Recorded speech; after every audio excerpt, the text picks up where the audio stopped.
We're about to look into the pages of the first continuous recorded history of mankind in the book we call the Holy Bible. We're going to investigate some of its most controversial stories and discover the answers to some very tough questions. Is the Bible a reliable account of miraculous interventions that rescue people from sudden doom and destruction? Or is it merely a collection of legends and myths, as some modern-day critics claim? Leading experts, both Bible skeptics and proponents from throughout the world, have contributed to the discussion of these biblical questions that may shock and surprise you.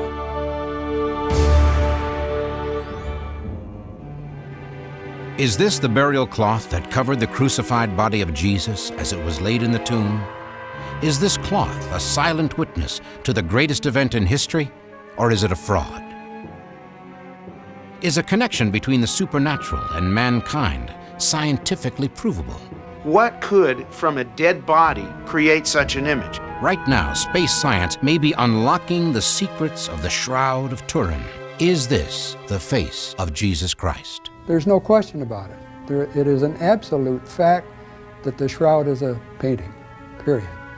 Anyone who has examined the shroud up close and personal, the full shroud, not just a single fibril from it, knows that those pigments have nothing to do with the image.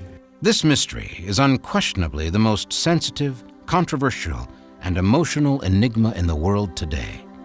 The Shroud of Turin. Is it the burial cloth that covered Jesus Christ when his crucified body was laid in the tomb? And if it is not, what is it? The modern investigation and controversy over the shroud began in 1898. A gifted amateur Italian photographer, Secondo Pia, was allowed unprecedented permission by the King of Italy to take the first photograph of the shroud. When it was spread out for display, Pia was disappointed on seeing that the image on the cloth was extremely faint. But what he caught on his 2 glass photographic plates stunned the world. It showed that the image on the cloth itself was photographically negative. Consequently, the faint, almost ghost-like images on the shroud appeared in reverse on his camera plates, making them a positive image. It was the first time in history that the likeness could be seen in full, majestic detail. It measures 14 feet 3 inches long by 3 feet 7 inches wide, which includes a hand-sewn seam added at an unknown date. These full-length dark lines are scorches from the fire that nearly destroyed it in 1532. The diamond-shaped patches cover holes resulting from that fire. On both sides of the shroud, we see markings of a vicious flogging from the neck to the calves of the legs. There appear to be markings of wounds that would indicate the man had something with many sharp points pressed onto his head. On the back view, we see shoulders that are badly bruised, as though from carrying something heavy. Nail wounds through the wrists and feet, a distension of the thorax, all of which would seem to indicate death by crucifixion, exactly as the Gospels describe the suffering and death of the man Jesus. For at least 6 centuries, millions of people have continued to believe that this is the burial cloth of Jesus Christ. Several studies have also given support to this belief. Some of the best scientists in the world have observed this image, measured, studied it, and still have no explanation for how the image was formed. What could, from a dead body, in rigor mortis, in a cloth, create such an image? I feel that the radiation that made the image was a direct result of the resurrection. It's basically some form of natural phenomenon, or some people might say supernatural phenomenon. Whatever energy may have created the shroud image is certainly beyond our ability to duplicate at this time. However, there is some academic opinion which insists this cloth is nothing more than an elaborate medieval fraud. It is an absolute fact that the shroud is a painting, period. When I started working on it, I expected it to be real. I was hoping it would be real. I can't argue, however, with the microscope. The shroud shows no particles resting on the image fibrils. This proves the shroud could not have been produced by artist pigment. The shroud image is made from tiny fibers that are 1/10 the size of human hair. And the picture elements are actually randomly distributed like the dots in your newspaper photograph or magazine photograph. To do this, you would need an incredibly accurate atomic laser. This technology does not exist. Skeptics argue there is no providence, no historical trail tracing the shroud prior to 1353, some 1,300 years between the time it was supposed to be wrapped around Christ's body and its appearance in the church at Lire, France. Where was it all those years? Did it even exist during that period? Skeptics are completely wrong in insisting that the trail of the shroud goes back only to the middle 1300s. It does, in fact, go back to the Bible itself. The 20th chapter of the Gospel of John, verse 6, states that when Peter entered the tomb of Jesus on Sunday morning, he found the shroud. Now, normally a grave cloth would be considered unclean and not saved. But if it bore the image of the body it had contained, this would explain why it was retrieved by Jesus' followers and treated with great reverence. In fact, a 4th century Syriac manuscript tells us the king of Edessa, a man called Abgar, was cured of leprosy when he received a cloth from a disciple named Jude Thaddeus that had upon it the image of Jesus' face. Probably for disguising the burial cloth, the shroud was placed in a specially made container with gold latticework. When folded upon itself 4 times, only the image of the head would be seen. And again, for the sake of protection, the caretakers of the shroud did one other thing. They began to refer to it as the mandilion, a Greek term meaning simply towel. The creation of the mandilion is a most important event. Up to the time of its exhibition in Edessa, 300 years after the crucifixion, there were no realistic pictorial representations of Jesus Christ. With the appearance of the mandilion, the pictorial concept of Christ changed drastically from a beardless youth, like the Greek god Apollo, to what has become the universally accepted version today. There is no doubt amongst experts that what is known as the mandilion of Edessa was a prototype for all the pictorializations of Christ from that day to this. This early encaustic icon of Christ, produced about 550 AD and presently located at St. Catherine's Monastery at the base of Mount Sinai, is a highly accurate image derived from direct observation of the facial image on the Shroud of Turin. It has approximately 250 points of congruence with the shroud image. In a court of law, it takes only 45 to 60 points of congruence to establish a positive identity of the same face. Such congruence points include a small tear from the left eye, chap marks on the lips, and even the image of flowers around the head. This icon shows that the shroud image was well known at the time and believed to be an authentic image, and hence was used by the iconographers of the Byzantine period for their artistic productions from the 6th century on. The shroud, or mandilion as it was now called, was apparently lost and forgotten until a flood devastated the city of Edessa. It was rediscovered in a niche above the city's west wall. It was returned to a place of veneration where it remained until 944, when the Byzantine emperor sent an army to bring it to Constantinople. We know from Byzantine records that a great celebration and parade accompanied its entry to Constantinople on August the 15th, 944 AD, and it was once again revered as the true and miraculous image of Christ. In 1204, European knights of the Fourth Crusade stormed and sacked the Christian city of Constantinople. Dr. Scavone goes on to say that a French knight, Robert de Clary, wrote that he had seen the shroud with the figure of Christ on it, but that after the city fell, the shroud mysteriously disappeared. Many experts believe that the shroud was carried off in secret by the powerful Knight Templars. Then, later when the French king viciously crushed the order of the Templars, one royal knight, Geoffrey de Charnay, took the shroud into hiding in his own castle. And all the Knight Templar martyrs died without revealing the secret. However, 2 Two recently discovered documents state that the shroud was carried to Athens in 1205 by a prominent knight of the Fourth Crusade, Othon de la Roche. Then in about 1353, a distant descendant of Othon, Jean de Vergy, married Geoffrey de Charny, the first certain owner of the shroud at Lire. A pilgrim's medallion from about 1356 shows the family crests of Vergy and Charny side by side below the twin image of the shroud, and this suggests an equality of ownership between them. Geoffrey de Charny endowed the collegiate church at Lire and gave into its keeping the artifact we now call the shroud. 60 years later, the de Charnys reclaimed the shroud, and for another 34 years, Marguerite de Charny's granddaughter refused to return it to the church, even under the threat of excommunication. Finally, and probably for financial reasons, Marguerite transferred ownership of the shroud in 1452 to the royal family of Italy, the Savoys. In 1532, fire in the Savoy Cathedral at Chambéry in France damaged the shroud. In 1578, the Savoys established their capital in the city of Turin and took the shroud with them, where it remains till this day. After 1580, the shroud was rarely exhibited to the public, and then only for short periods, some 11 times in 400 years.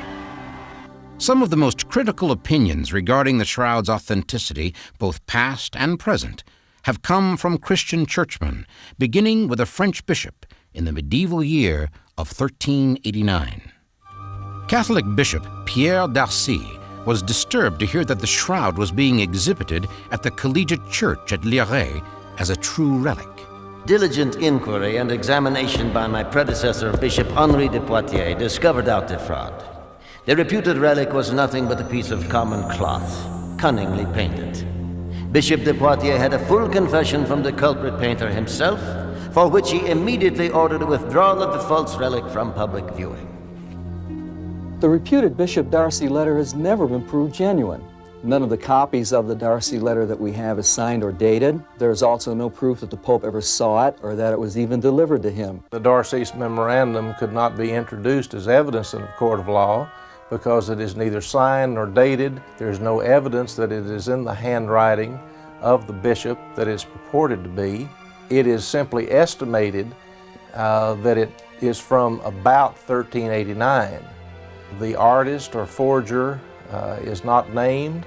There is no transcript of any sort of official investigation. And besides, no trace or hint of identity has ever been found of the artist, who, if he ever made the image on the shroud, would have belonged among the ranks of Michelangelo, Da Vinci, and Raphael. The image on the Shroud of Turin is negative, meaning that the lights and darks are reversed from the way we would normally see with our eyes. Assuming that the shroud were manufactured in the 14th century, it would mean someone would had to have conceived of the concept of photography approximately 650 years before it was invented. I don't think so. If the shroud is a fake, it is probably the most astonishing fake of all time. If it is genuine, then it is arguably the first visible evidence of Christ's crucifixion and may literally be a photographic record of his resurrection. In 1973, the shroud was brought out for a brief examination by a group of European scientists. Among them was the late Dr. Max Frey, a Swiss criminologist and one of the leading experts in dust and pollen analysis in the world. Dr. Frey almost single-handedly developed a technique to determine where criminals had been by testing samples of dust and pollen from their clothing. Max Frey was a friend of mine and a very good criminalist, and did a lot of work on the shroud with the same sort of tapes that we used. He found pollen grains that came from Palestine and that area. We didn't. On our examination of the shroud, we found very few pollen grains, an average of maybe 1 per square centimeter. At first, Dr. Frey's objective was simple. If the shroud was forged in France in the 14th century, then only the French or Italian pollens would be found in the cloth. But his exhaustive analysis found some 58 specific pollens, only 17 of which were indigenous to Europe. The rest were from Palestine and southern Turkey, the site of Edessa and Constantinople. And this meant that the shroud had been in these places at some time in its history. We had noted the presence of other objects on the shroud besides the body, and that we found, to our astonishment, the highly accurate images of many flowers. There are actually many hundreds of these, but we're able to identify 28 species of these flowers with, we feel, a good degree of accuracy. The importance of this is that these flowers all grow either in Jerusalem or within 12 miles of Jerusalem. In addition, the pollens of 25 of these flowers, the 28 that we found, have also been identified independently on the shroud. Whatever produced the image of the body, which some feel is the resurrection, also produced a high energy field, producing images off every object that was in the shroud itself. And hence we have the highly accurate images of these flowers. It has been alleged that the type of linen, the herringbone pattern weave, was very rare in the Palestine area, but that it was a very common textile after the 12th century in Europe. This is simply not true.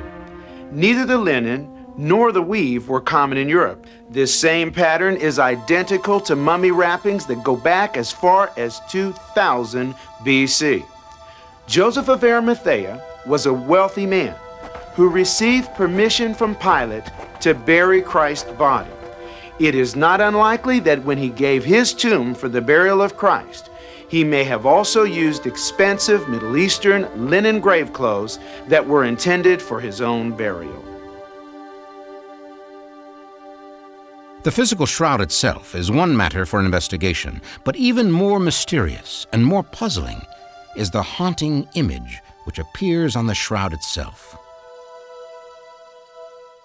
The shroud may be traceable to the time of Christ, but is it an image of Christ or a painting by a very clever artist, as first claimed by Bishop Darcy and several modern-day scholars? If it was the shroud of Christ, it would have to be made up of embalming materials and blood and other body fluids. What we found microscopically were pigments. Pigments used by an artist and a paint medium that was commonly used in the Middle Ages. This proves the shroud is a painting. A beautiful painting, but nevertheless the work of an artist. Walter McCrone believes that the image on the shroud is either a directly painted image or an image perhaps reinforced with artist's pigment. One of the pigments he's identified is iron oxide using optical microscope techniques, but an X-ray fluorescent scan of the entire shroud shows no more concentration of iron in the image areas than there is on the cloth itself.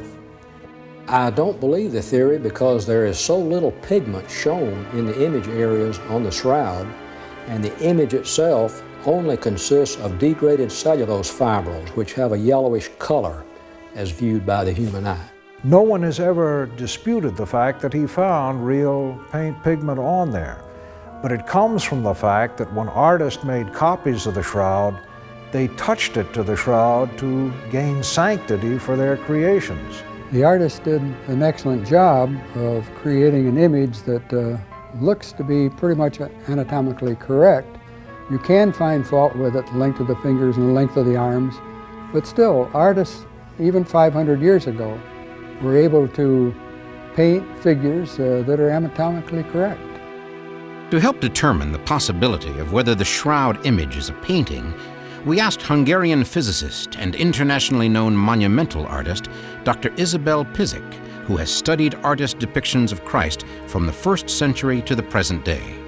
She has also painted over 450 monumental-sized paintings of Christ and other biblical scenes.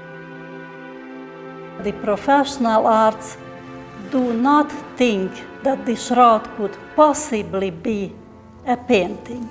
There are certain paradoxes which the professional artist can see looking at the shroud, which cannot be explained and which a professional artist could not have been doing today, yesterday, or in the Middle Ages.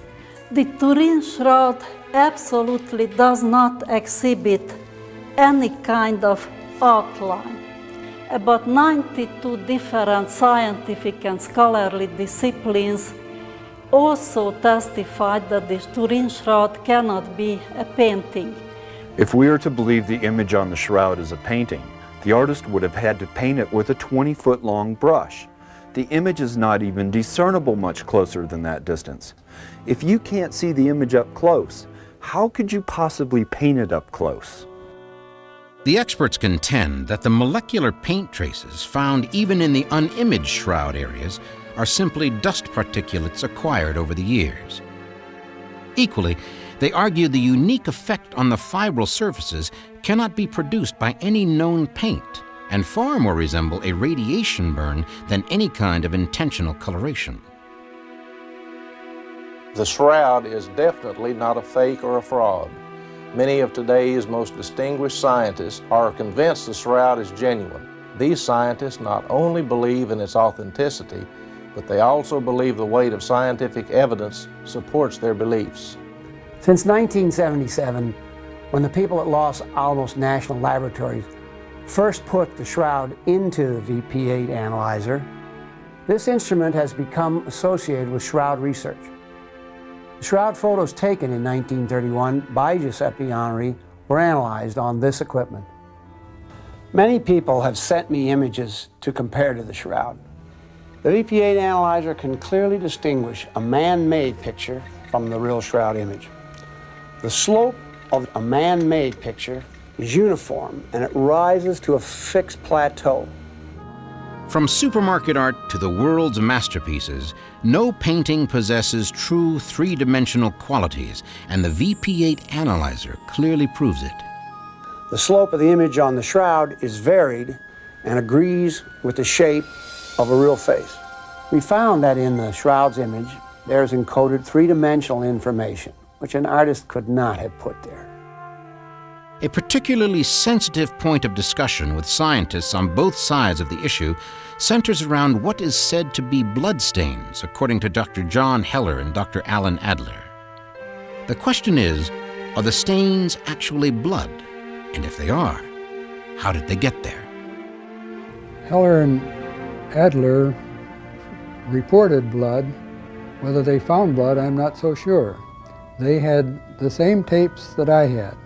I had more of them, but they had some as well, and they reported blood. I tested for blood, maybe not by 15 different tests, but by at least half a dozen. I found no blood. I will say categorically there is no blood on the shroud, period. According to medical physicist Dr. John Heller and blood specialist Dr. Alan Adler, when paint is x-rayed, it shows up quite unequivocally. But these x-rays of the shroud do not show the blood spots, which means that the blood could not be paint. They determined not only that the markings on the shroud were indeed blood, but blood highly loaded with bilirubin, a bile pigment that would only show up if the dead man had been jaundiced or severely and traumatically beaten. On the other side of the ocean, and working independently of Heller and Adler, the noted pathologist Pierre Bem-Ballon came to the further conclusion that the blood spots on the shroud were human and of the type AB. But even if it has been scientifically proven that the image is not a forgery and that the blood is indeed real, what proof is there that this linen cloth is the burial shroud of Jesus Christ? Could a modern forensic pathologist be able to tell anything from an examination of the shroud? Dr. Robert Buckland is a former coroner and forensic pathologist from Los Angeles County. He is well acquainted with images of violent death and is able to tell us much about the shroud from life-size photographs of it. This is the body of a 5-foot, 11-inch Caucasian male weighing about 170 pounds. On the head, there are blood flows resulting from numerous puncture wounds on the front, the back, and the top of the head. There's a swelling over one cheek consistent with a beating. The right wrist is covered by the left hand, but there is a puncture wound in the left wrist consistent with a crucifixion injury. The classical, artistic, and legendary portrayal of nails through the palms is incorrect because the structures in the hand are too fragile to hold up the weight of a man of this size without tearing free. There are streams of blood running down both forearms, originating in the wrist areas and controlled by gravity, so the blood flows toward the elbows with the arms elevated and outstretched. On the back, there are more than 100 lesions which appear to be scourge or whip marks. Historians have indicated that the Romans used a whip called a flagrum. This implement had 2 or 3 thongs, and at their ends were pieces of metal or bone which looked like small dumbbells. Here you can see how those end pieces from a Roman flagrum fit precisely into the scourge lesions on the body. Here on the front of the body is a large blood stain resulting from puncture of the chest by an instrument like a lance or a spear.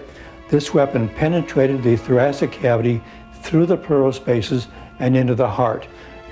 Later, after the corpse was removed from the cross and turned, blood dribbled out of the chest wound and puddled along the small of the back. There's an abrasion on one knee consistent with a fall. Finally, a spike has been driven through both feet and blood leaked from those areas and has stained the cloth. The evidence of a scourged man who was crucified and who died of postural asphyxia and cardiopulmonary failure is clear-cut. The coroner's report fits every recorded detail in the Bible account regarding the beating of Christ by the Romans. It matches perfectly with everything we know from the Bible about the death of Jesus Christ. Impressive evidence indeed that the shroud could be the actual burial cloth of Christ. Even more evidence favoring the shroud's authenticity was forthcoming. In 1978, when the Shroud of Turin was exhibited for only the 4th time in the century, a team of 40 scientists, known as the Shroud of Turin Research Project, using the latest high-tech equipment, examined the shroud for 5 intensive days. During the next 7 years, this tireless group spent 150,000 man-hours studying, testing, and interpreting the data from the shroud, making it the most intensively studied artifact in history. But the shroud advocates received a serious setback when one test, a carbon-14 dating analysis, produced disappointing results.